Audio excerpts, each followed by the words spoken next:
Welcoming you into the Merritt Truax Center, Brenden Slaughter, publisher of BeaversEdge.com, joined by Beaver's Writer TJ Mathewson and writer Ryan Harlan. We're coming to you guys inside today as Oregon State's last scrimmage of fall camp was moved inside due to rain and lightning. And if you're around here in the Pacific Northwest, you definitely saw it coming. Guys, just before we get into everything, we were in Reeser for what? 15 minutes? 3 drives. And then it came. And it wasn't just rain, it was lightning. And we've heard it on the roof. You could probably still hear it, and you could probably still hear the lightning. So again, as I told the guys, is this Corvallis South now, or are we in this? Like this weather in August is absolutely mind-boggling. But nevertheless, we're here. Oregon State did not cancel. They came into the side and did the scrimmage. We'll obviously be breaking it down, and you can catch the full report over at BeaversEdge.com. But just TJ, let's go ahead and start with you. Just some initial takeaways from today's scrimmage. Very different vibe from last week's scrimmage, where it was kind of more like a scrim practice, I would say.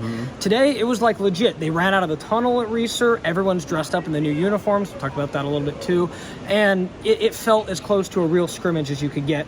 And I'm just curious what your takeaways are just right off the bat. Yeah, defensively, I'm just going to start with the fact that we're able to now stand like field level closer to these guys watching this defensive unit, closer than we are when we watch practice outside, and certainly closer than when we watch at Reeser Stadium. And we were standing, especially when they're driving this way towards us, we're 10 yards away from where the offense is when they're operating. There's no one standing in front of us, so we could just see it like crystal clear. There's a big dudes on this defense. I mean, they are long in the secondary. We'll mention Jaheim Patterson a little bit more if you go check out the Nugget Report on the damn board. He was awesome today. He was huge. He's huge. And that defensive line as well. I mean, really just sort of standing up. And one of the things I've been critical of this camp, it just doesn't really feel like they've gotten enough pressure on the quarterback. I thought they got a little bit more today. And Trent Bray mentioned that if you go check out the video on our Beaver's Edge YouTube channel about sort of the pressure, especially the interior pressure on this defensive line, which for most teams makes a huge difference. If you can get that interior pressure, I mean, that's what separates good defenses from great defenses, is getting that rush in the middle, and I think we saw a little bit of that today. Overall, I thought it was good. I thought the execution was good. There wasn't many procedural penalties on defense, not too much sloppiness. There were no blown coverages in here either. Like it was pretty sound, and I thought it was pretty clear when Trent Bray, after last week's scrimmage, said, well, I think the defense is a step behind where they should be. He did not say that today. He said he was pleased where the defense is at, and I thought it was a good push and pull with the offense. The defense made some plays. The offense responded and made some plays on their own, and I don't think it was due to the fault of the defense blowing something or not being good enough. I just thought the offense executed well, as any good offense should, and they performed well. So I think people should be pleased with what they saw here today. I think we saw more than I think anticipated after last week, and definitely a different view. Not able to capture quite as much while we're in here. It's kind of tucked. We can't see specific yardages and stuff when they're all the way over there on that side of the field, but I still think it turned out okay, and I think Trent Bray is pleased with what he saw from his defense today.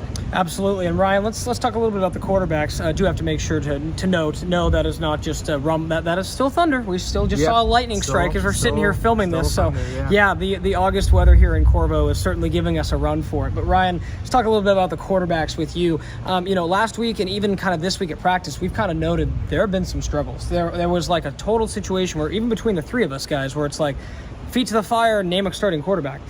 We really still can't get to that point, but I will say this, today was probably the best they've executed all camp. Maybe not the best they've thrown. I still think they're looking for that product, but the execution was solid today. What did you see out of that group? Far better execution from all three quarterbacks, especially compared to earlier in the week too, when nobody could get anything going.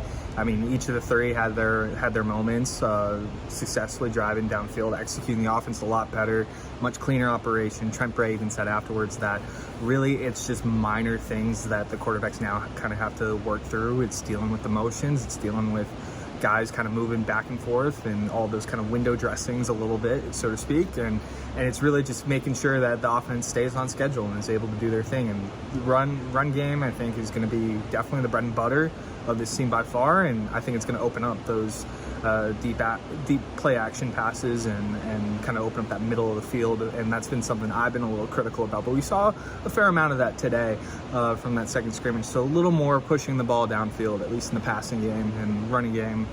I had no concern really about that. Kind of overall, it's just the quarterbacks as a trio. Still gotta see more. Nothing quite enough to really make that distinction quite yet of who's going to be that starting quarterback. But Bray did say that they'll have a guy towards the end of next week. So that's your date to look for, guys. And for sure, and for more on Ryan's thoughts on the quarterbacks, you can definitely check out his 3 takeaways story that we'll have shortly after we post this video at Beaver's Edge, as we'll be kind of diving into the biggest things from practice. Obviously, TJ and I will be on the Nugget side. Ryan will take a more takeaways approach. But, overall, I would agree with both you guys. I think that the growth that we needed to see, because we left last week. There were some concerns, some definite valid concerns. And even leading into the beginning of this week, we were talking about how the quarterbacks continued to struggle, the offense, name of the game this week was what? Lack of explosive plays, right? Mm-hmm. And, we'll obviously detail it more at Beaver's Edge, but just on the outset, in a general sense, there were, I wouldn't say as many explosive plays as I would have liked to see, but they made the extended, 10 to 15-yard plays when they needed to, whether that was the tight ends getting involved, which really want to talk about them too, and we will over at Beaver's Edge, because they had a really big day, and that room seems to be a little deeper than we maybe thought, with some guys kind of coming in. But just final thoughts from you guys as we get into the final week of camp this next week. Oregon State will take Sunday off, and then they will practice their last quote-unquote 2 days of camp that are open to us on Monday, Tuesday. Then they close. That'll be the evaluation period where, we start to, guys learn from the coaching staff where they are on the depth chart and all those things. But now that we're here, we've had 2 scrimmages, basically 3 full weeks of camp. We kind of knew what the expectations were coming in, and we talked to Trent Bray about it. TJ, he mentioned a lot about, being where they wanted to be at this point. Trent Bray doesn't strike me as someone who's just going to say something just to say it, or kind of, give that coach speak. So do you kind of read into that in a good way, that they've made some big time strides in this last week? I would say in most areas they are still they are where they want to be. I still think there are a couple areas. I'm sure it's not perfect. You mentioned the explosive passing game. Sure. I don't even think they tried today. No, not particularly. I don't think so. So like that, that area would be one. I think they want to be healthier as well, and sort out, I guess, some of the rotation stuff. But otherwise, I think execution wise, I thought was. I think they are where they want to be, especially on defense. I mean, ultimately that's his bread and butter. And outside of maybe a lack of the talent they had on the roster last year, I can't really can't look at that unit and say, okay, there's a hole here that they need to figure out. Well, I think the 2 middle linebackers set, the outside linebacker group has been long, they've been disruptive. Yeah. We'll detail some of the plays they made today over on the Nuggets report on the damn board. The corners, as I've mentioned, I mean, they're athletic, they're long, they're veteran, they've had a lot of experience. There's a lot of good there. Yeah. So there should be a reason, which is actually why I'm kind of surprised he said that last week. But that's how a week changes. And another important thing today is they used the in-helmet communication today for defense.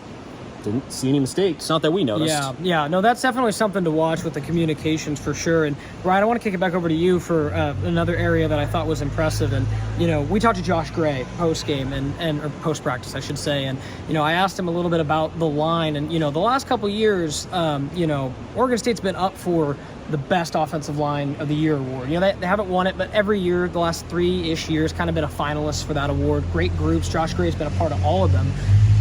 What do you think it says that when we asked him about that group, that he said it's right there on par with what we've seen in the last couple of years? How big is that for whoever is at quarterback, and how big is that for the 2 running backs that we know are going to get a good amount of runs? Oh, that's huge. I mean, you have guys that have done it at the highest level before coming over, Dan Wells, Gerard Christian Lichtenhand, and also Josh Gray too. And that's basically most of your line set, and even for that right guard spot where they've been rotating that out throughout the course of camp, and whoever they decide on, I think is going to fill that part admirably.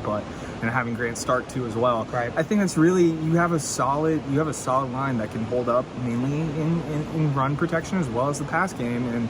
And for whoever's back there, I think it's going to be a huge positive just to know that they'll have that time to stand in there in the pocket and deliver and make those plays down the field when they come up. But you have high level experience guys there, and I think that's going to be huge, especially with the schedule that they have this year as well too. Right. Yeah. Right. Totally. And last thing, kind of from you guys, obviously Trent Bray said quarterback is probably going to be announced, sometime next week, maybe even early the week of the Idaho State game. Feet to the fire right now, guys. I gotta say, Jabari, just with the strides he's made this week, saw him with the first team for the first time this week when they saw at least some mix of first teamers with him today. So I feel like he's got the momentum. So I'll go with him.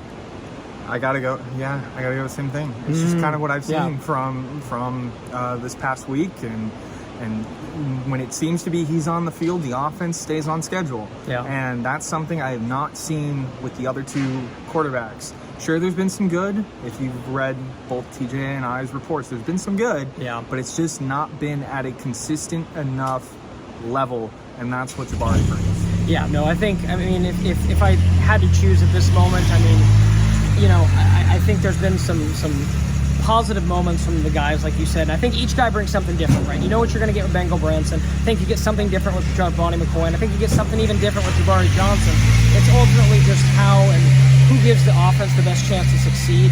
And I really think that just, you know, we saw, you know, a play that we will detail today where, you know, Jabari was just able to use his athleticism to make a big play. And, you know, to read about that, you can head over to Beaver's Edge. But just that moment today kind of showed me like he's got that it factor, and the experience might not be there. There could be some ups and downs, but I think he offers the highest upside. So ultimately, we'll see how it shakes out. But, you know, definitely check out BeaversEdge.com to see everything that TJ, Ryan, and I wrote from today from the second scrimmage. Again, Beavers will have an off day Sunday and then wrap up the quote-unquote open periods of fall camp Monday and Tuesday as we start to get ready for the Idaho State game just 2 weeks from today. So again, for Ryan Harlan and TJ Mathewson, I'm Brenden Slaughter signing off on this post-practice breakdown.